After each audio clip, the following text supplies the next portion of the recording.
6절까지 말씀입니다. 사도행전 20장 1절에서 16절까지 말씀을 한 절씩 교독하시겠습니다. 제가 먼저 1절 말씀을 읽겠습니다. 소요가 그침에 바울은 제자들을 불러 권한 후에 작별하고 떠나 마게도냐로 가니라.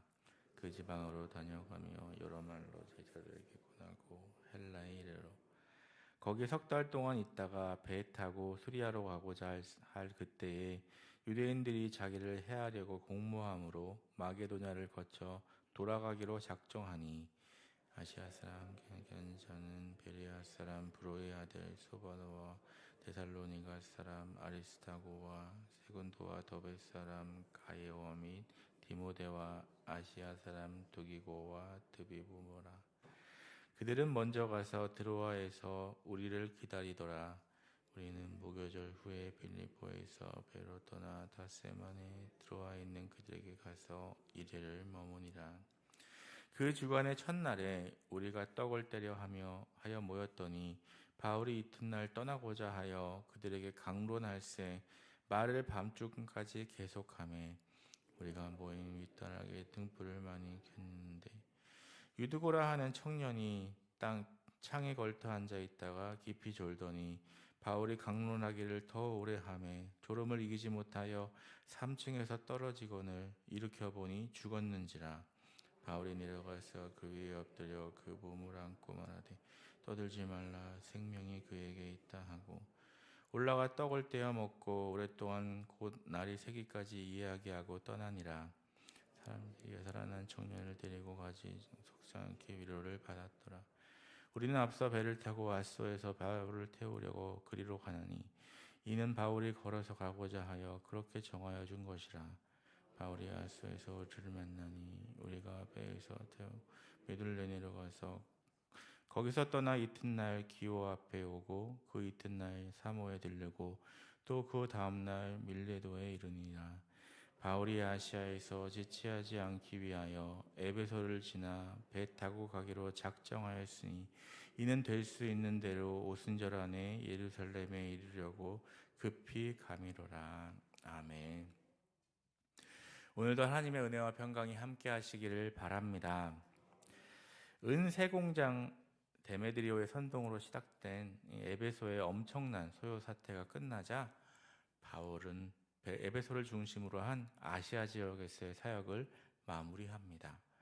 아담의 여신과 신전이 아무리 절대적인 영향력을 행사하는 에베소였다고 해도 에베소의 서기관이 에베소 사람들의 폭동을 불법 집회라고 판정했기 때문에 바울은 이제 안심하고 그 다음 목적지로 떠날 수 있었습니다.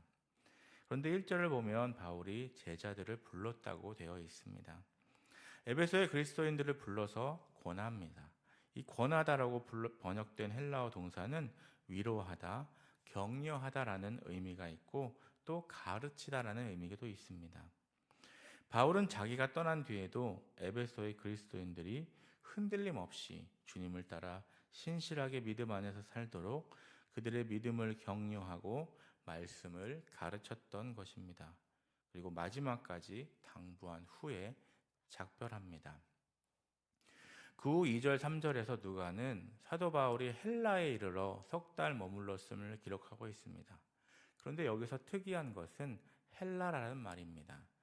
지역 이름으로 헬라가 사용된 것은 신약 성경에서 이곳이 처음이자 마지막입니다. 이 지역은 아가야 지방의 고린도입니다. 그런데 누가가 굳이 헬라라는 표현을 쓴 것은 나름대로 특별한 이유가 있습니다. 당시 유대인 못지않은 문화적 선민의식을 가지고 있던 헬라인들은 유대인에 대한 적개심에 가까운 반감을 가지고 있었습니다. 따라서 헬라 사람들은 복음에 대해서도 쉽게 받아들이지 않았습니다. 그들은 사도 바울이 복음을 전했을 때 받아들이기는커녕 조롱했습니다. 바울이 전한 복음을 어리석고 미련한 것으로 치부했습니다. 더욱이 이러한 반감은 단지 헬라 사람에게만 나타난 것이 아니었습니다.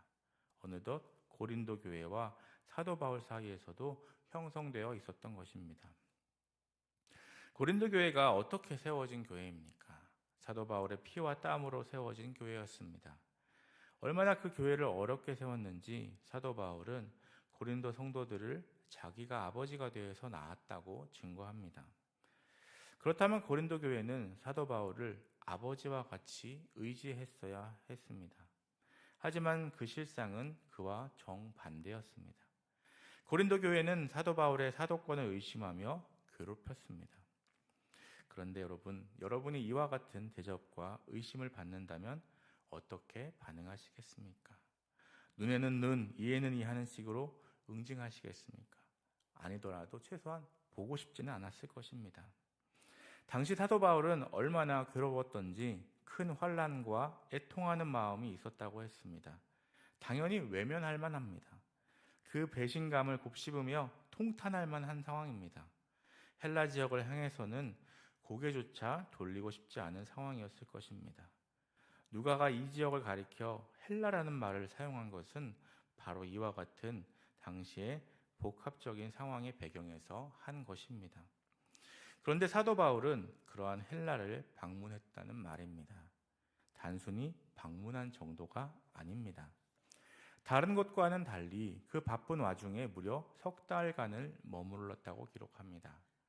물론 이것은 갑작스레 된 일이 아니고 이미 마음속에 계획에 따라 된 일이었습니다. 이것이 무엇을 말해주는 것이겠습니까? 아무리 자신을 반대하는 자라 할지라도 성도들은 그들을 외면해서는 안 된다는 것을 보여주는 것입니다. 나를 미워하는 사람을 같이 미워하고 외면한다면 예수님의 말씀과 같이 그것이 이방인과 다를 바가 무엇이겠습니까? 과연 그러한 모습을 보면서 누가 복음을 받아들이겠습니까? 그러나 상대는 늘 원수 대하듯 하지만 성도가 변함없이 그를 찾아서 관심을 가지고 사랑을 베풀고 섬겨주면 아무리 완악한 마음의 소유자라도 언젠가는 그 마음을 열지 않겠습니까? 이제 이렇듯 원수에 대한 적극적인 사랑이 가득한 여러분이 되시기를 바랍니다. 언제든 사람의 완악한 마음은 그저 무너져 내리는 법이 없습니다. 용광로보다 더 뜨거운 사랑과 관심을 쏟아서야 비로소 녹아내리는 것입니다. 그래서 세상은 여전히 성도의 뜨거운 사랑과 관심이 필요한 것입니다. 이것을 기억하고 사랑으로 중무장하시는 여러분이 되시길 바랍니다. 4절에는 사도 바울이 아시아로 행하는 길에 동반했던 사람들의 이름들이 기록되어 있습니다. 그들은 모두 7이었습니다. 그리고 여기에 기록된 사람들에 대해서는 디모데를 제외하고는 그리 많은 사실이 알려져 있지 않습니다. 하지만 한 가지 확실한 점은 이들 모두가 사도 바울의 선교 여정에 있어 든든한 동반자들이 되어주었다는 사실입니다. 그런데 여기서 또 흥미로운 점은 사도행전을 기록한 누가는 바로 앞 3절에서 사도 바울을 해하려고 많은 유대인들이 공모하였다는 사실을 기록하고 또 바로 그 다음 절에서 이와 반대로 사도 바울과 동행했던 믿음의 동역자, 동반자들을 자세하게 기록하고 있다는 것입니다. 여기에는 바울에 대한 하나님의 섬세한 배려와 사랑을 암시하려는 저자 누가의 저작 의도가 내재되어 있는 것입니다. 성경의 기록을 읽다 보면 사도 바울이 복음을 전할 당시의 시대적 상황이나 배경은 참으로 열악한 것이었습니다. 먼저 당시의 시대적 배경이나 상황은 복음에 대해 매우 적대적이었습니다. 즉 로마와 헬라의 문화가 그렇고 또한 종교적으로도 유대인들의 집요한 핍박이 있었습니다. 뿐만 아니라 개인적 차원에서도 그는 건강이 좋지 않은 상태였습니다. 더욱이 이러한 사도 바울 옆에는 함께 동고동락해 줄 배우자도 없었습니다. 그러니 아무리 사도 바울에게 하나님의 은혜가 넘친다고 한들 인간적인 고뇌와 외로움이 없었겠습니까? 그렇다면 내외적으로 이러한 환경 속에 있던 사도 바울이 그토록 왕성하게 선교 활동을 할 수 있었던 힘은 어디에서 왔던 것일까요? 물론 곳곳에서 보이는 주님의 은혜가 가장 중요한 원동력이었으면 말할 나위도 없습니다. 하지만 한편으로 간과할 수 없는 것은 사도 바울 옆에는 가족보다 더한 신앙적 사랑으로 늘 함께하며 힘을 더해 주었던 신실한 동역자, 동반자들이 있었다는 사실입니다. 바울은 바로 이들로 인해서 힘과 위로와 용기를 얻고 험난하기 그지없는 선교 사역을 능력 있게 수행하였던 것입니다. 오늘날 우리 역시 신앙생활과 선교 활동을 하는 데 있어서 이처럼 신앙의 동반자가 참으로 중요하다는 사실을 잊어서는 안 됩니다. 그래야 우리는 신앙을 함께 나누는 교우들과의 중요성을 과소평가해서는 안 되고 서로에게 신실한 동역자가 되도록 최선을 다해야 하는 것입니다. 예전에 영국의 한 일간지에서 런던으로 가는 가장 좋은 방법이 무엇인가? 라는 질문을 내고 상금을 내건 적이 있다고 합니다. 1등이 무엇이었을 것 같습니까? 무엇인지 아십니까? 1등은 좋은 동반자와 함께 가는 것이었다고 합니다. 이처럼 우리의 천국 여행길에도 좋은 동반자가 있다면 그 길은 결코 외롭거나 고통스럽지 않을 것입니다. 우리 모두는 그리스도의 피로 맺어진 형제 자매답게 피보다 진한 예수님의 사랑으로 하나 되어 서로를 위한 선한 동반자가 되어줌으로써 사단의 모든 시험을 이기고 순적하게 천국 길로 가도록 해야 하겠습니다. 바울 일행은 향후 일정을 조정하며 드로아에서 일주일을 머뭅니다. 드로아로 떠나기 하루 전 첫 주간의 그 주간의 첫날 바울 일행이 함께 떡을 떼러 3층 다락방에 모였습니다. 7절과 8절을 보면 당시 드로아에서 모였던 예배 모임의 규모와 분위기가 어떠했는가를 알 수 있습니다. 먼저 7절을 보면 바울이 다음날 떠나고자 하여 밤중까지 강론하였다고 하였습니다.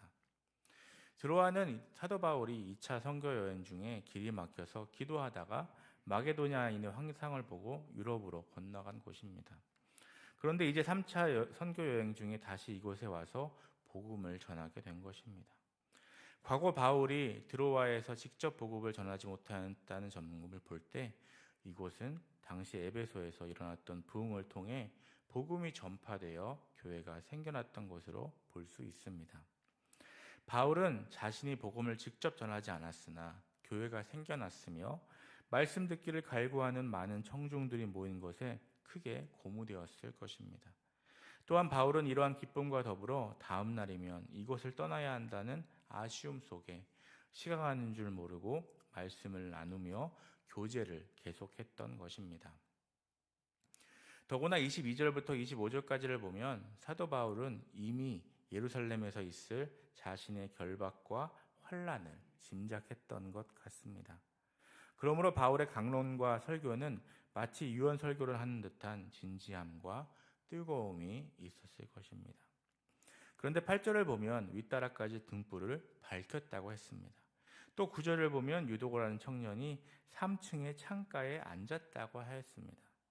이 기록을 보면 드로아 집회에는 대단히 많은 사람들이 모였을 것이 분명합니다. 그리고 주님의 죽으심을 기념하는 떡을 떼며 불을 토하는 듯한 사도 바울의 증거를 밤이 늦도록 듣고 있었습니다. 드로아 집회는 한마디로 뜨거웠고 살아있었습니다. 그러나 이는 드로아 집회에만 해당되는 일이 아니었습니다. 당시 모든 초대교회에는 집회마다 이러한 뜨거움이 있었습니다. 그리고 바로 이러한 뜨거움은 초대교회가 그토록 힘차게 성장할 수 있었던 원동력이었습니다. 사실 우리 한국교회가 세계에서 유례를 찾아볼 수 없을 정도로 단기간에 급성장할 수 있었던 것도 다 그러한 신앙의 열정이 있었기 때문입니다. 우리 성도들에게는 예배에 대한 뜨거움이 있었습니다. 전도에 대한 뜨거움이 있었고 기도에 대한 뜨거움이 있었습니다. 그러니 교회가 성장하지 않을 수가 없었던 것입니다. 그러나 오늘 우리 한국교회는 성장을 멈추었습니다. 아니, 퇴보해 가고 있습니다. 원인은 간단합니다. 오늘날의 성도에게는 초대교회의 성도들이 가졌던 것과 같은 신앙의 열정과 뜨거움이 없기 때문입니다. 우리 교회가 초대교회와 같이 살아 부흥하려면 먼저 예배의 기쁨과 능력, 생명력을 회복해야 함을 명심해야 하겠습니다. 10절은 청년 유드고가 3층에서 떨어져 죽었을 때 사도 바울이 보인 태도를 기록하고 있습니다. 바울은 유대고 위에 엎드려 그 몸을 안고 사람들에게 떠들지 말라, 저에게 생명이 있다고 하였습니다. 즉 바울은 죽은 유대고를 다시 살려낸 것입니다. 우리는 이 기록을 통해 교회가 어떤 곳이 되어야 하는지 생각해 보게 됩니다.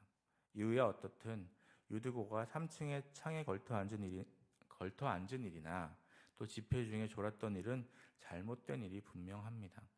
그러므로 유대고가 추락한 사건은 그의 잘못에 대한 심판이라고 생각할 수도 있습니다. 아마도 유대고의 죽음 현장에 있었던 사람들 중에는 유대고의 잘못에 대하여 말하는 사람도 있었을 것입니다. 그런데 바울은 유대고가 예배 시간에 창문에 걸터 앉아 졸아서 죽었다고 비방하거나 나무라지 않았습니다. 오히려 급히 유대고에게로 가서 그를 살려내고 그의 죽음과 관련하여 떠드는 사람들을 제지하였습니다. 바울의 이러한 태도는 오늘 우리 교회가 어떠한 곳이 되어야 하는지 잘 보여줍니다. 교회는 다른 사람의 잘못을 정죄하고 비난하는 장소가 되어서는 안 됩니다. 교회는 다른 사람의 잘못을 비난하기보다는 사랑으로 감싸주고 징계하기보다는 치유하고 회복시키는 곳이 되어야 합니다.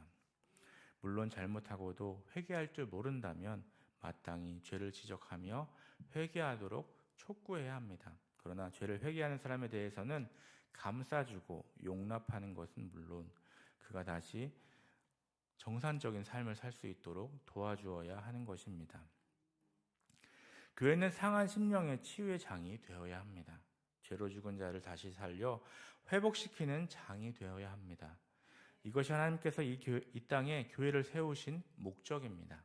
이를 위해 성도들에게 요구되는 것이 바로 사랑이고 관용의 마음입니다. 이 사랑과 관용의 마음을 가지고 교회를 치유와 회복의 장으로 만들어 가야 하겠습니다. 에베소에서의 소요가 그치기가 무섭게 유대인들이 공모하여 사도 바울을 해하려 한다는 소식이 들려옵니다. 이처럼 사단의 방해와 음모는 끝이 없습니다.